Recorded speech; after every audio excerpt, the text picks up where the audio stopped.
you. Thank you. Thank you so much. Thank you. Thank you. Thank you. Thank you. Thank you. Thank you. A big thank you to the chairman. Thank you for this opportunity. I was chosen to just give off a few words to a beautiful, beautiful era that's touched millions and millions of lives. While it definitely was a short era, it definitely is a time period that all gamers will truly cherish for the rest of their lives. I have my own memories of when I was trying to prove and argue with my friends that the PlayStation 3 was the superior gaming platform, even though I knew it wasn't true. Really, its only saving grace is that playing online games is still free, but by golly, the Xbox 360 time was truly something to be remembered. While unfortunately we may have felt pangs, we may have felt that there were warning signs, with the decisions taken by Xbox Studios, it's very, very clear that the console war era has definitely come to pass, and that is why we've all convened today to lay this era to rest.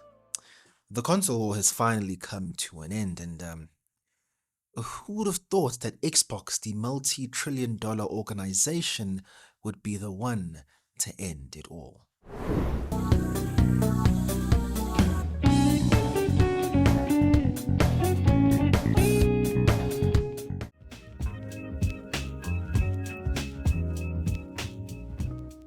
Gears of War and Forza coming to the PlayStation 5 solidified something to me, that the long console war of my youth had definitely finally came to an end.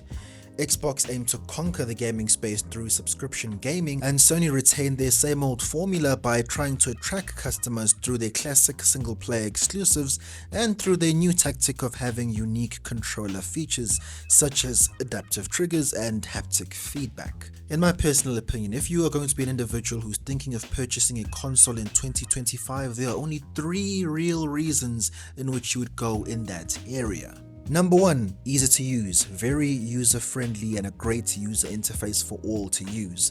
Number 2, convenient, making couch gaming absolutely superb. If you're looking to unwind after a long day of work, console gaming is definitely the best way to go, and the Xbox and PlayStation 5 will definitely do that for you. And then number 3, if you're of course a family man or woman, they are completely kid-friendly, with you having the ability to completely censor and really good parental controls on the console. You can completely cut off an age restriction for your kids so they can't even buy the game or even play it if perhaps you are playing something more mature, such as a Baldur's Gate 3. Just make sure that their kid profile has an age restriction and you can completely lock off that content from them. Now, I'm personally not going to put the 4th reason, which many tend to mention, which is the affordability of the PlayStation console. I argue against that because if you're using your console to its fullest capabilities, and that includes extensive online play with the games that you purchase, not necessarily free to play, you're going to be making and paying much more due to your online subscription, whether it be Xbox Live or PlayStation Plus. You're still going to fit the bill, and yeah, it kind of balances it out with the price of PC components and the amount of money that's going down the drain for the monthly subscription that you pay for. Considering the way these companies are moving in 2025, there is no real rational reason to be excited for the upcoming PlayStation 6 or whatever ridiculous name Microsoft will give the new Xbox. These companies have turned the ongoing console war into a clear hardware competition, essentially smearing the generational differences. The PlayStation head definitely had a very controversial statement when he said production of the PlayStation 6 is front of mind. But if you were to go to any social media platform, any hardcore PlayStation fans are questioning why the focus should be on the next generation of console when they feel that the PlayStation 5 hasn't even left the first gear. So the question that I pose to everybody and essential console purists, why stay? Now, this isn't fully Sony's fault or Microsoft's fault, as we are definitely at a difficult time in terms of creativity. If we consider technology and the leaps and bounds we've made in terms of producing video games and the ability and the reaches in which we can go to now, there really isn't much that we can't do. So in terms of a game bringing something new to the table, it's not going to be cutting edge graphics, it's not going to be a cutting edge game mechanic, because it's probably been explored many times by other game developers. So we are at a difficult time where creativity is hard to come by when almost every single thing has been done before you. The casual gamers buy 1 or 2 games on an annual basis, so essentially the trends and the hot and popping games of the console generation don't affect them too much, as they're just looking for a medium for them to play their favorite sports game. But for the gamer who plays a wide variety of games, the incentive to stay on console diminishes every single year. You may ask, why in the world is that the case? It's just one reason: exclusives. These were the games that made the PlayStation 2 and Xbox 360 sell like absolute hotcakes. Want to play Halo? You have to get an Xbox 360. Want to play Uncharted 2 or 3? You better save up for a PS3. These games were made for these devices only. They were designed to be on that system and that system alone. These games and titles were tailor-made to fit a particular niche and market to satiate these respective genres. PC, of course, also had their own classics such as Half-Life, Warcraft, and many others, but back then, to be absolutely honest, PC gaming was definitely much more niche and definitely more so for the hardcore gaming community. Today, games that are meant to define the console generation are absolutely found everywhere. Spider-Man 2 is now on the PC platform. The genre-defining quintessential PlayStation 5 game is now on your competitor's system, Windows. Oh, bro, like, not only is Spider-Man 2 there's another spit in the face, but if you have the right hardware, it is actually the best place for you to play Spider-Man 2, not on the PlayStation 5. Exclusives that defined these great consoles are no longer loyal to one platform. While this is definitely great for the consumers, you don't have to now pick and choose which console you're going to get. It inadvertently makes these consoles much more irrelevant. Consoles are making themselves less and less significant as time goes on. Their efforts are actually bolstering another platform, one in which we didn't see coming: PC.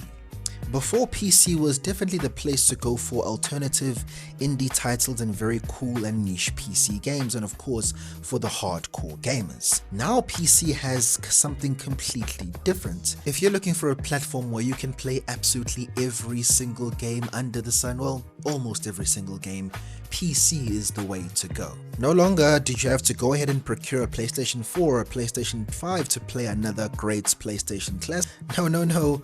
All you have to do is maybe wait 1 year or maybe even 6 months for that single player classic to come over to PC, and that PC version of the game is going to be the best version of the title. If you want a platform that truly has everything and isn't monopolized by any console market, PC is the way to go. And this is coming from a dude who was playing on console my entire life. Brother, I was on PlayStation 2, PlayStation 3, and PlayStation 4, and then finally made the switch to PC, and by golly, what a great decision that was. And the other great benefit about PC is that you aren't locked onto one market. You can buy your game on Steam, you can buy it on Epic, you can buy it on Ubisoft Store, you can buy it on Xbox itself. There's so many options in which you can consider the different prices and choose for yourself. It's not like if you have the digital edition of the PlayStation 5 where you can only buy games from the PS Store. A very low-key and underrated monopoly, but it's a monopoly nonetheless. You are subject to the prices in which Sony sets, and you have no option to go elsewhere.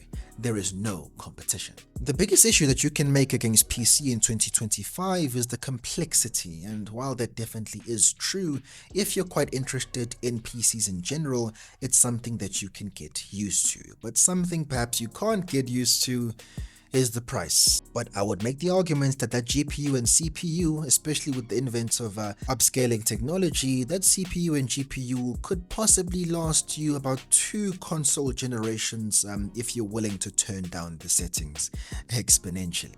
So I guess the real question for you is, are you willing to deal with the complexity, or would you rather spew and spend a whole amount of money, maybe about 7 years, paying for PS Plus and Xbox Live, paying to play on the Wi-Fi that you already play for servers that almost cost nothing to maintain?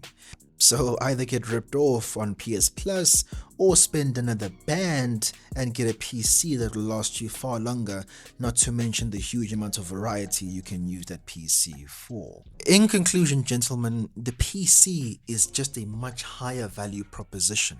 The cons are definitely there and they are high and quite expensive, but I'd make the strong arguments that the pros outweigh the cons. If you're somebody who's a casual gamer, this conversation is definitely not for you, as it won't even bother you and you probably wouldn't even get recommended this video. But for the gamer who plays a wide variety of interesting games, whether it be RPGs, narrative driven games, Souls games, whatever type of genre in which you play, and you play a wide variety of these titles, this information and moving over to PC is pertinent to you, because are you going to continue to play for PS Plus? Are you going to continue to play for Xbox Live, when you can just save that money in which you're going to pay for these subscription services, put it into your own PC components and have yourself a great time? I'm a controller guy. As I said, I'm a console guy through and through. And guy, I got my Xbox controller and I play pretty much all of my games using that exact controller. It took some time to get used to Xbox. As I said, I was a PlayStation guy all this time, but I ended up enjoying it. And once you've got the right settings, once you've got the right software onto you, and you realize that some games might need a cord as a Bluetooth connection, can be a bit choppy, maybe you might want to go for the Wi-Fi dongle. Once you figure out all the nooks and crannies of the PC platform, it truly is a great experience and you have complete control over everything. No longer will you ever be subjected to 30 frames per second. No sir, turn those settings down to low and play at 60. My name is Explicit Sage and thank you for joining me for another video. It truly is a sad day, as I've come to the real realization that the Xbox and PlayStation console war has truly come to an end. It's been a great time, but who would have thunk it? PC has won. Like, comment and subscribe, and I'll see you on the next one. I'm X. I'm out.